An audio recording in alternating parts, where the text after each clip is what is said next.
En la clase de hoy vamos a completar el tema de trabajo y energía que ya habíamos empezado la semana pasada. Antes de ver lo nuevo, recordemos brevemente qué conceptos principales hemos definido ya. Hemos empezado hablando de la energía cinética. Hemos dicho que la energía cinética es la energía asociada al movimiento de un cuerpo. Y matemáticamente la definíamos como un medio de la masa por la velocidad del cuerpo elevada al cuadrado. La energía cinética, así como la energía potencial y el trabajo, se definen como magnitudes de tipo escalar, es decir, que no tienen dirección y sentido. Después habíamos definido el trabajo. En el caso de una fuerza constante, el trabajo se podía calcular como el producto entre el módulo de la fuerza, el módulo del desplazamiento y el coseno del ángulo comprendido entre el vector fuerza y el vector desplazamiento. Al trabajo lo habíamos interpretado como un mecanismo de transferencia y transformación de energía. Es decir, cuando una fuerza realiza trabajo, es posible que la energía se transfiera y o se transforme. Después habíamos visto también la relación entre los conceptos de trabajo y energía cinética. Esa relación estaba dada por el teorema trabajo-energía. Este teorema nos dice que el trabajo neto realizado sobre un cuerpo es igual al cambio de la energía cinética que experimenta ese cuerpo. El trabajo neto es la suma de los trabajos parciales que actúan sobre el cuerpo. Y el cambio de la energía cinética es la energía cinética final menos la inicial. Lo que nos dice el teorema es que para que sea posible un cambio o una variación de la energía cinética de un cuerpo, es necesario que haya un trabajo neto realizado sobre ese cuerpo. Después habíamos hablado de las fuerzas conservativas y no conservativas. Por el momento, la única fuerza conservativa que va a aparecer es la fuerza gravitatoria o fuerza peso. Pero las fuerzas conservativas son fuerzas que aparecen en la naturaleza y que tienen características especiales, son muy pocas estas fuerzas. ¿Cuáles eran sus características? Las principales son que en una trayectoria cerrada el trabajo de una fuerza conservativa es cero. Y por otro lado, una fuerza conservativa tiene asociada una energía potencial, de modo que el trabajo de esa fuerza conservativa se puede expresar como menos el cambio de la energía potencial asociada. Entonces, asociada a la fuerza conservativa peso, hemos definido la energía potencial gravitatoria, que es una propiedad del sistema cuerpo-tierra y nos da, digamos, está relacionada con la posición del cuerpo con respecto a la Tierra, o la situación del cuerpo con respecto a la Tierra. Matemáticamente la definíamos como el producto de la masa del cuerpo por la aceleración de la gravedad y por la altura a la que está el cuerpo con respecto a un determinado sistema de referencia. También usando el concepto de las fuerzas conservativas y no conservativas, habíamos logrado escribir una nueva versión del teorema trabajo-energía. Esta nueva versión nos dice que el trabajo de las fuerzas no conservativas es igual al cambio de la energía mecánica, en donde la energía mecánica es la suma de la energía cinética más la energía potencial. Y el trabajo de las fuerzas no conservativas sería el trabajo de todas las fuerzas que actúan, excepto las conservativas, que por ahora va a ser solo la fuerza peso. Por otra parte, habíamos visto también el teorema de conservación de la energía mecánica. Si nos fijamos en este enunciado del teorema trabajo-energía, podemos deducir que en una situación donde solo realicen trabajo fuerzas de tipo conservativo, el trabajo de las fuerzas no conservativas va a ser cero. Por lo tanto, la variación de energía mecánica es cero. Y si la variación de energía mecánica es cero, quiere decir que la energía mecánica no varía, no cambia. Y entonces la energía mecánica en cualquier posición final del cuerpo se puede igualar con la energía mecánica en cualquier posición inicial. Bueno, eso es lo que hemos visto la semana pasada. Veamos ahora qué otros conceptos vamos a tener que introducir.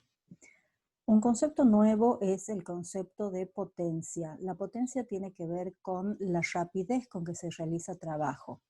Por ejemplo, si una fuerza realiza un trabajo de 100 joules, lo puede hacer en un tiempo de un segundo, de una hora o en un año. Es decir, la rapidez con que se realiza ese trabajo puede cambiar. Esa rapidez está medida por la magnitud que definimos como potencia. La potencia media se puede definir matemáticamente como el trabajo desarrollado por una fuerza dividido en el intervalo de tiempo en el que se realiza ese trabajo. Ahora, a medida que transcurre el tiempo, el valor de la potencia puede ir cambiando, por lo tanto, puede ser necesario definir la potencia instantánea. Y la potencia instantánea sería el límite, cuando el intervalo de tiempo tiende a cero, del trabajo sobre delta T. Al calcular este límite, obtenemos la siguiente expresión para la potencia instantánea. La potencia instantánea sería el módulo de la fuerza que realiza el trabajo por el módulo del vector velocidad a la que se mueve el cuerpo por el coseno del ángulo comprendido entre el vector fuerza y el vector velocidad. Por supuesto, si la potencia es constante, la potencia media va a coincidir con la potencia instantánea. ¿En qué unidades se mide la potencia? Bueno, la potencia se tiene que medir en unidad de trabajo sobre unidad de tiempo. En el sistema internacional esto sería Joule sobre segundo. Joule sobre segundo es una unidad que le llamamos watt. Entonces la unidad de potencia en el sistema internacional es el watt. Otra unidad muy común es el kilowatt. Un kilowatt equivale a 1000 watts, porque un kilo equivale a 1000 o 10 a la 3. Otra unidad que se utiliza mucho, pero que no pertenece a ningún sistema, es el horsepower. El horsepower o HP es una unidad británica de potencia. Y en el sistema internacional equivale a 746 watts. Corresponde a la potencia mecánica desarrollada por un caballo en los momentos de mayor esfuerzo sostenido y equivale aproximadamente al triple de la potencia desarrollada por una persona que realiza un paseo, por ejemplo.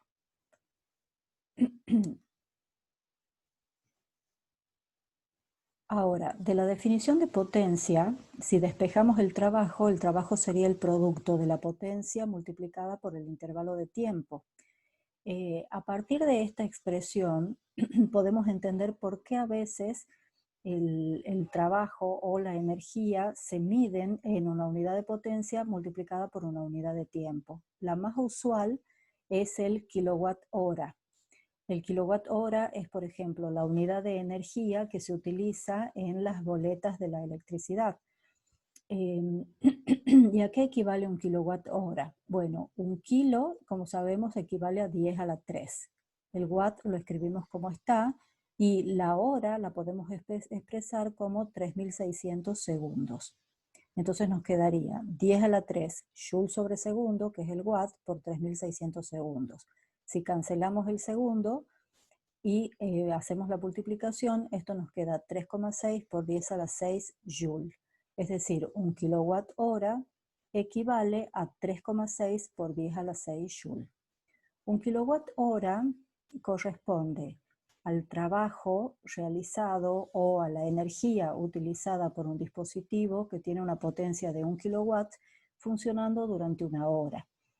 Esto es más o menos la energía que disipa una plancha, la que usamos para planchar la ropa.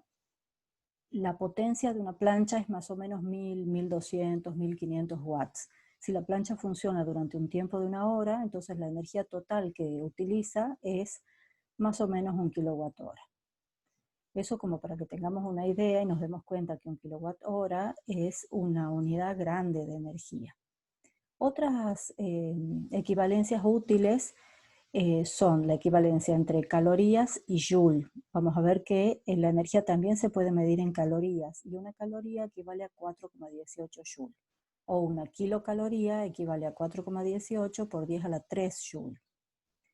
Bueno, como para tener una idea de la cantidad de energía que representa 1 kilowatt hora, supongamos que sobre un cuerpo se realiza un trabajo que tenga un valor igual a 1 kilowatt hora y ese trabajo se lo emplea para elevar verticalmente al cuerpo.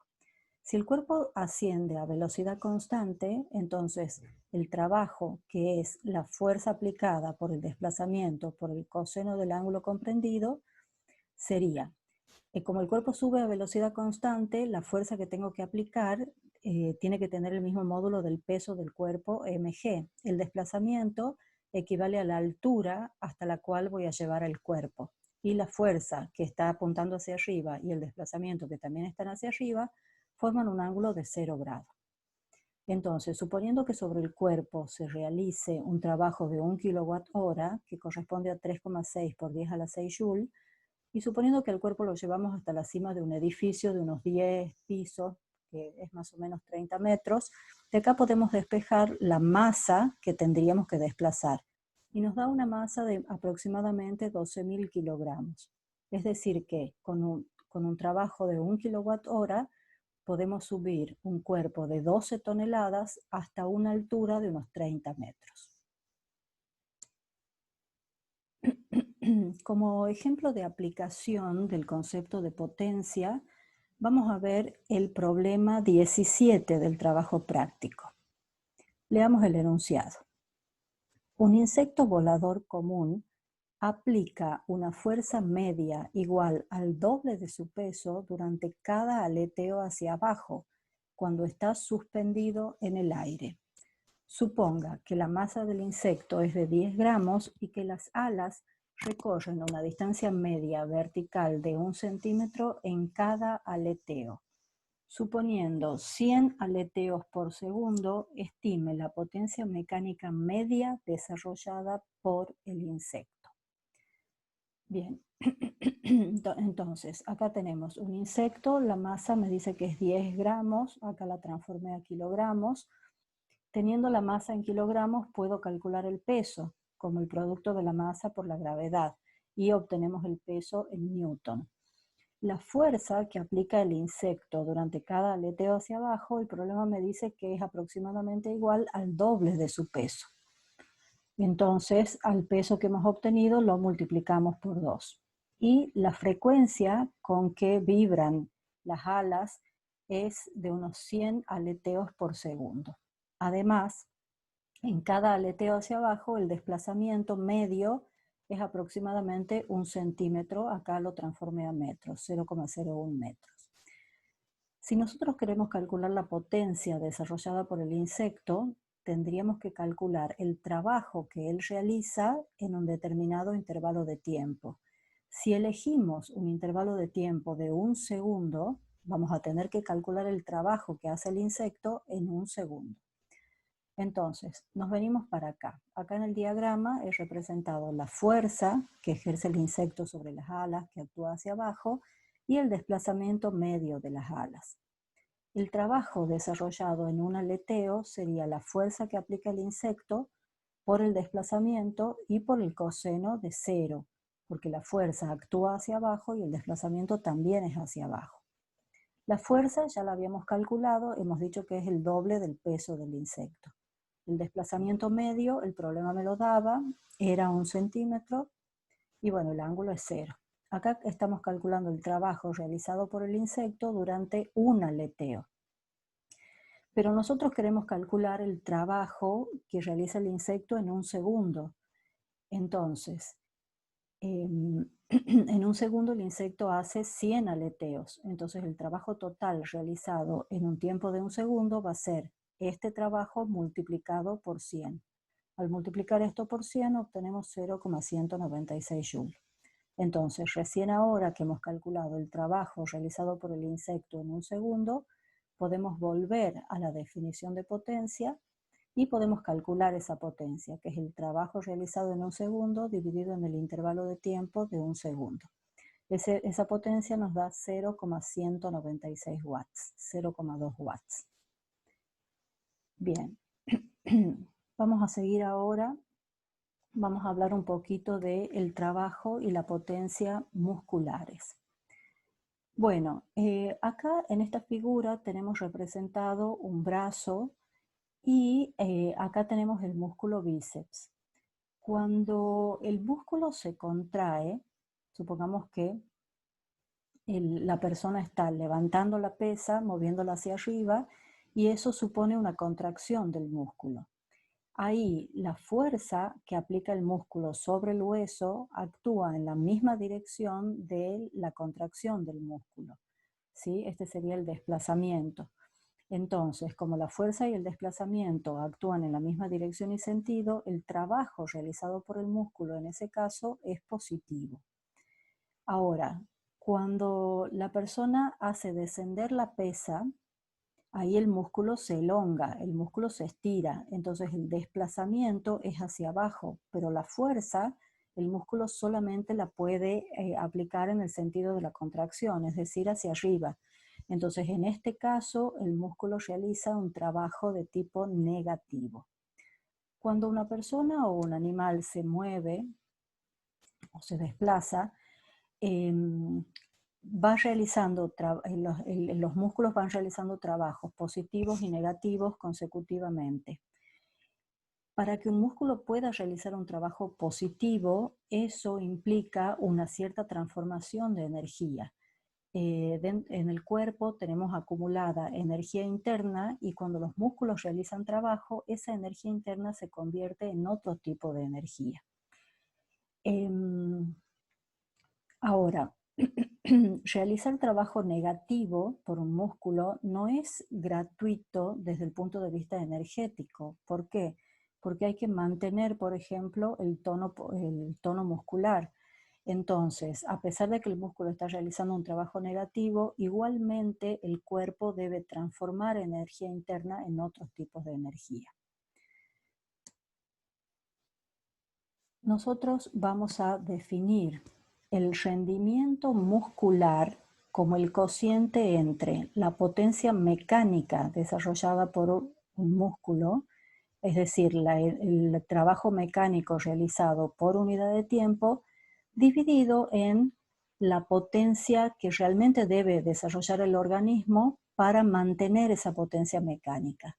Esta potencia que aparece en el denominador sería la energía interna que debe transformar el organismo por unidad de tiempo para poder realizar un determinado trabajo mecánico.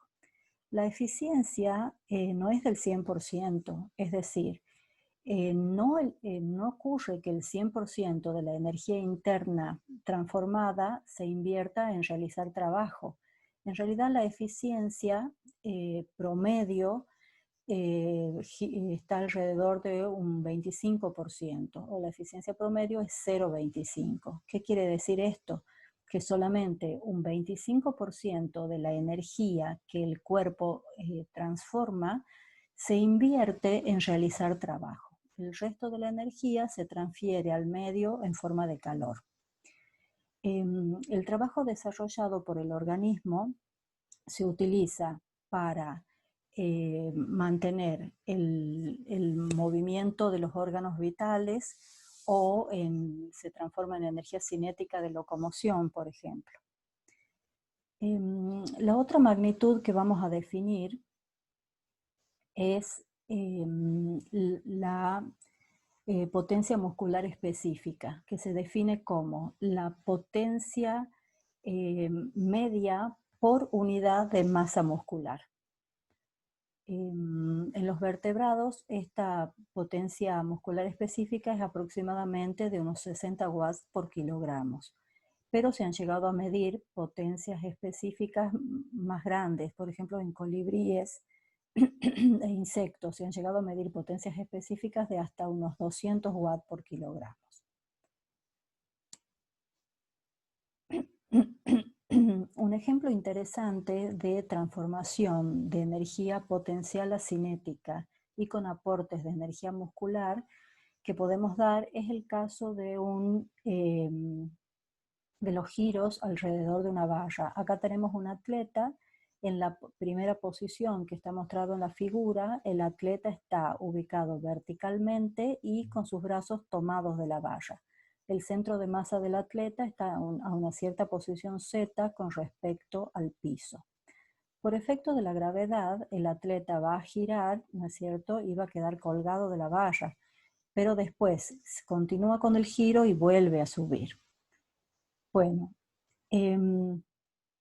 Si la energía mecánica del atleta se conservara, entonces lo que observaríamos es que la energía, al menos parte de la energía potencial inicial del atleta, se transformaría en energía cinética a medida que desciende. Y después, a medida que asciende, esa energía cinética volvería a transformarse en potencial y el atleta podría recobrar su posición inicial. Eso sería si la energía mecánica se conservara, pero en realidad la energía mecánica no se va a conservar. ¿Por qué? Porque hay rozamiento con el aire y hay rozamiento entre las manos del atleta y la barra. Entonces, a medida que el atleta gira, pierde energía mecánica. Entonces, si él mantuviera los brazos estirados, entonces lo que haría es un movimiento circular, su centro de masa haría un movimiento circular, pero no podría llegar a la altura inicial. Él llegaría, por ejemplo, hasta esta altura y de ahí caería. Para evitar eso y poder dar giros continuos, lo que hace el atleta es, a medida que gira, cuando en el ascenso va doblando el codo y entonces acorta la longitud de su brazo, de modo que el centro de masa quede sobre la misma vertical inicial, pero un poquito más abajo. Entonces, una vez que ha llegado a esa posición vertical, él estira los brazos y hace que su centro de masa recobre la posición original y ya está listo para hacer una vuelta completa. Entonces, lo que está pasando acá es que la energía que pierde por efectos del rozamiento la recobra debido a una transformación de energía interna en energía potencial gravitatoria cuando él estira los brazos. Veamos esto desde el punto de vista del teorema trabajo-energía. Si nosotros planteamos el teorema entre la posición inicial del atleta y la posición final, cuando él ya estaba estirado los brazos y ha recobrado la misma altura que tenía inicialmente, entonces podemos plantear que el trabajo de las fuerzas no conservativas es igual al cambio de la energía mecánica. ¿Cuáles son las fuerzas que actúan sobre el atleta? Durante el giro actúa el peso, que es una fuerza de tipo conservativa, por lo tanto no la podemos incluir acá en esta suma. Actúan las fuerzas de rozamiento, actúa la normal, que es la fuerza perpendicular que la barra ejerce sobre las manos del atleta, y actúan también fuerzas musculares. La fuerza de rozamiento, el peso y la normal son fuerzas externas porque son aplicadas por otro cuerpo sobre el atleta. Las fuerzas musculares son fuerzas internas porque actúan, son fuerzas ejercidas por una parte del sistema sobre otra parte del sistema y los músculos son parte del sistema formado por el atleta. Estas fuerzas musculares realizan un trabajo. Entonces, el trabajo de las fuerzas no conservativas en principio sería la suma del trabajo de las fuerzas de roce más el trabajo de la normal más el trabajo de las fuerzas musculares. Y esa suma de trabajos de fuerzas no conservativas va a producir una variación de energía mecánica. Ahora, el trabajo de la normal es cero, porque la superficie de contacto entre las manos del atleta y la barra se deslizan perpendicularmente a la dirección en que actúa la fuerza normal. Y entonces la fuerza normal no puede realizar trabajo. Entonces solamente me queda realizando un trabajo negativo, la fuerza de roce, que produce una pérdida de energía mecánica, y después las fuerzas musculares realizan un trabajo positivo, que permite recobrar la energía mecánica perdida por efectos del rozamiento. Entonces, si nosotros planteamos el teorema, como les decía al principio, entre la posición inicial y la posición final, cuando el atleta recobra la altura inicial, entonces el cambio de energía mecánica sería cero, si suponemos que está pasando por ese punto con la misma velocidad. Como llegó a la misma altura, no hay cambio de energía potencial, y si pasa por ahí con la misma velocidad, tampoco hay cambio de energía cinética. Entonces lo que podemos corroborar acá es que el trabajo negativo realizado por la fuerza de roce se compensa con el trabajo positivo realizado por los músculos. O, desde el punto de vista de la energía perdida por efectos del rozamiento se recobra gracias al aporte energético que se produce cuando los músculos realizan trabajo y transforman en energía interna en energía potencial gravitatoria. Bueno, ¿cómo funciona el tema de la energía en los seres vivos? Bueno, nosotros habíamos dicho que el concepto de energía es un concepto muy importante para la física, pero por otro lado no es tan sencillo de entender, no es como el concepto de masa o de cantidad de partículas. La energía es una propiedad de un sistema que, en el caso de un sistema aislado, tiene la característica de que se mantiene constante. Es decir, si el sistema permanece aislado, es decir, que no interactúa con otros sistemas o con un determinado ambiente, entonces la combinación de velocidades y posiciones de los componentes del sistema me da siempre la misma energía total. En el caso de un ser vivo recibe aportes de energía potencial gracias a la energía potencial contenida en las moléculas de los nutrientes, y el ser vivo lo transforma en energía cinética de locomoción y energía de movimiento de sus órganos internos. También transforma esas energías potenciales en energía térmica y también en energía potencial de las moléculas que sintetiza. Todas las formas de energía que aparecen en la naturaleza van a ser siempre de tipo cinética o de tipo potencial. La energía cinética es la energía de movimiento y la energía potencial es la energía asociada a las interacciones cuando hay fuerzas conservativas. Entonces, por ejemplo, la energía térmica en realidad es la suma de las energías cinéticas y potenciales de las partículas que componen el sistema. Como ustedes saben, si consideramos, por ejemplo, un gas, las moléculas del gas no están en reposo, están en permanente movimiento, es decir, que cada molécula tiene una energía cinética. Y además aparecen energías potenciales entre las moléculas o dentro de una molécula entre los átomos, o dentro de un átomo entre las partículas cargadas que componen ese átomo. Ese tipo de energía potencial es energía potencial electromagnética, que vamos a estudiar un poquito más adelante.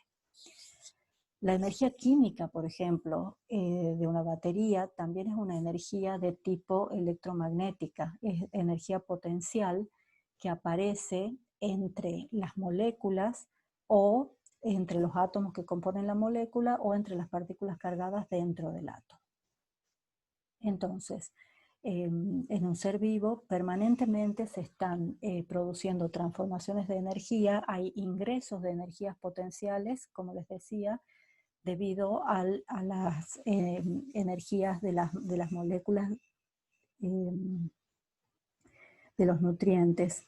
Y el ser vivo transforma esas energías potenciales en energías cinéticas de locomoción o de movimiento de los órganos vitales y en energías potenciales de las moléculas que sintetizan. Permanentemente, para poder vivir y para poder mantener el funcionamiento del organismo, el ser vivo tiene que estar transformando energía, transforma energía interna en otros tipos de energía. El ritmo al que se transforma la energía depende esencialmente del tamaño del organismo y del tipo de actividad que se realice. La cantidad de energía que el organismo transforma por unidad de tiempo o la potencia que desarrolla el organismo se puede medir a través de la cantidad de oxígeno consumido. Esta cantidad es aproximadamente constante. Entonces se sabe que en promedio por cada litro de oxígeno que se utilice, el organismo transforma 20.000 joules de energía interna en otro tipo de energía. Entonces, midiendo la cantidad de oxígeno consumido, es posible determinar la cantidad de energía que el organismo está utilizando. Vamos a llamar tasa metabólica o potencia metabólica a la energía por unidad de tiempo que el organismo transforma y utiliza. Y por supuesto va a tener unidades de potencia y se define lo que se llama la potencia metabólica basal, que sería la energía mínima por unidad de tiempo necesaria para mantener al organismo vivo, para mantener el funcionamiento de los órganos vitales. Esta potencia metabólica basal es muy difícil de medir. Entonces, en general, lo que se mide es la potencia metabólica en reposo, es decir, la energía por unidad de tiempo que el organismo transforma cuando se encuentra en reposo. Acá vamos a utilizar basal y en reposo como sinónimos en forma equivalente. Para una persona que se encuentra en reposo, tomamos una persona de una masa de unos 70 kilogramos, durante el sueño, o sea, cuando la persona está en reposo, su tasa metabólica o potencia metabólica media es aproximadamente unos 80 watts. Es decir, ese organismo transforma 80 joules en cada segundo. Como para que tengamos una idea, acá yo he copiado un cuadrito donde aparecen las potencias desarrolladas por diferentes electrodomésticos. La potencia del electrodoméstico es la energía que el electrodoméstico utiliza por unidad de tiempo. Entonces, una persona en reposo tiene una potencia comparable, por ejemplo, a la de un televisor. Las potencias de los televisores que usamos actualmente están más o menos entre 60 y 100 watts. Entonces, esa es más o menos comparable a la potencia de una persona en reposo. Si la persona hace un paseo lento, entonces la potencia que desarrolla es más o menos unos 250 watts. Eso sería comparable a la potencia de una heladera. En la heladera acá tenemos, por ejemplo, 215 watts. Después, cuando una persona, por ejemplo, pedalea a una velocidad muy alta, por supuesto tiene que ser una persona entrenada, puede llegar a disipar una potencia metabólica entre 1500 y 1800 watts.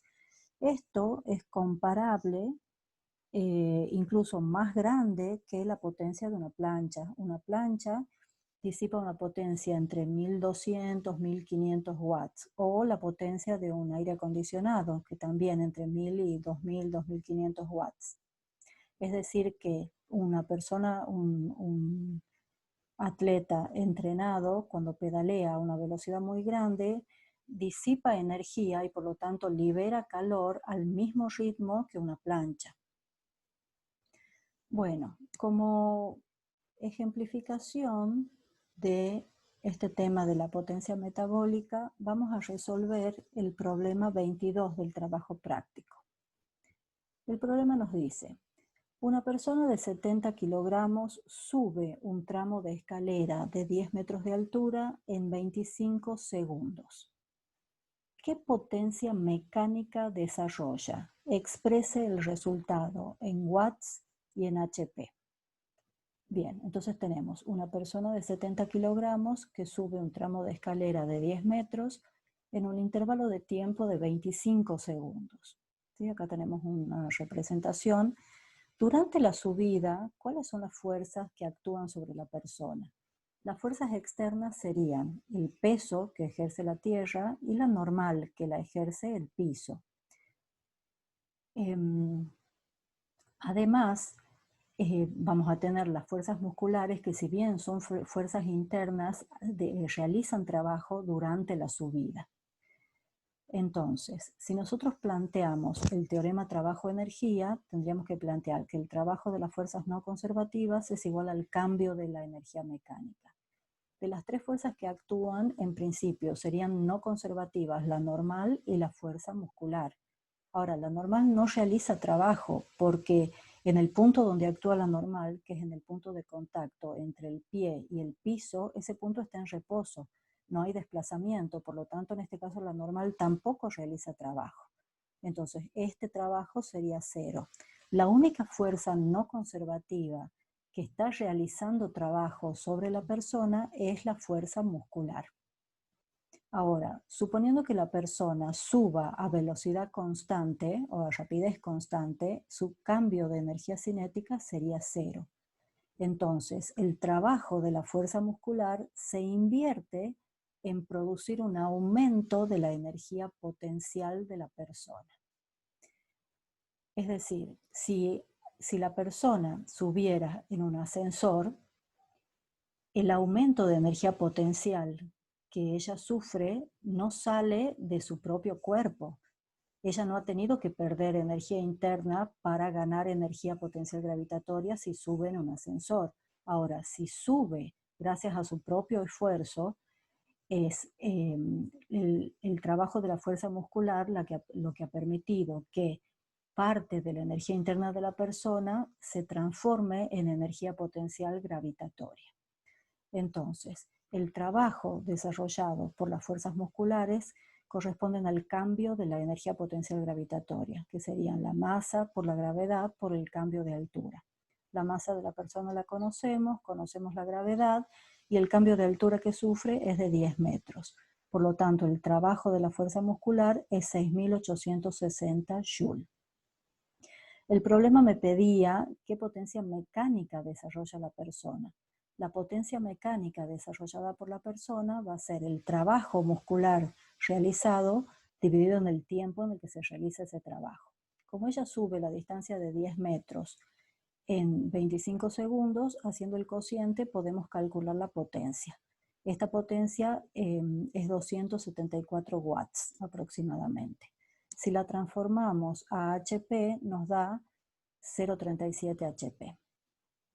Bueno, ese sería el ítem A. El ítem B me dice, suponiendo que para caminar a la misma velocidad en un terreno horizontal necesita una potencia metabólica base de 160 watts y que el rendimiento muscular es del 25%, calcule la potencia metabólica total. Bueno, si esta persona se moviera a la misma velocidad, pero sobre un terreno horizontal, ella desarrollaría una potencia de 160 watts.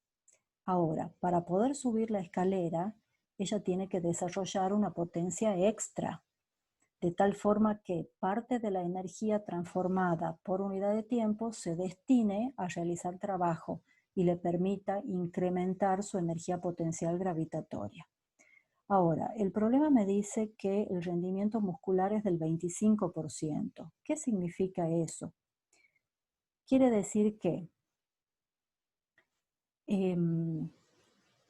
la potencia mecánica que nosotros hemos calculado de 274 watts en realidad representa el 25% de la potencia extra que ella debe desarrollar para poder sostener ese trabajo mecánico. Entonces, si el 25% es 274 watts, el 100% serían 1097 watts. Esta es la potencia extra que ella debe desarrollar para poder subir la escalera y poder desarrollar esta potencia mecánica. El otro 75% de potencia se destina a disipar calor. Es decir, en cada segundo la persona transforma 1097 joules. De esos 1097 joules, 274 se invierten en aumentar la energía potencial y el resto se transforma en calor.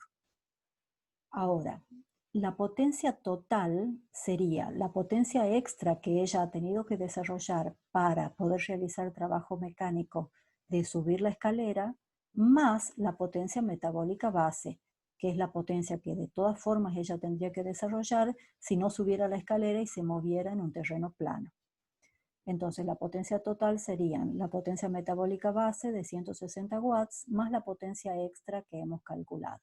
Eso nos da una potencia total de 1258 watts, es decir, como una plancha más o menos.